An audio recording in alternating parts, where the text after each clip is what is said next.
ప్రతి వారం ప్రజల నుంచి అందుతున్న వినతులకు అధిక ప్రాధాన్యతనిచ్చి సానుకూల దృక్పథంతో పరిష్కరించాలని జిల్లా కలెక్టర్ షాన్ మోహన్ అధికారులను ఆదేశించారు. ప్రజా సమస్యల పరిష్కారం నిమిత్తం రాష్ట్ర ప్రభుత్వం ప్రతి సోమవారం నిర్వహిస్తున్న ప్రజా ఫిర్యాదుల పరిష్కార కార్యక్రమం సోమవారం కాకినాడ కలెక్టరేట్ వివేకానంద హాల్లో జరిగింది.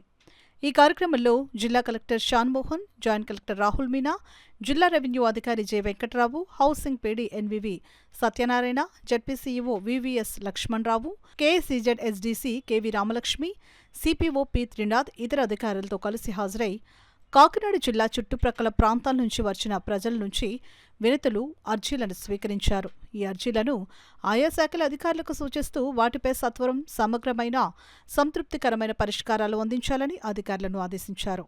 ఈ సందర్భంగా జిల్లా కలెక్టర్ షాన్ మోహన్ మాట్లాడుతూ ప్రజా ఫిర్యాదుల పరిష్కార వేదిక కార్యక్రమంలో అందిన వినతులు ఎప్పటికప్పుడు పరిష్కరింపబడాలని అన్నారు.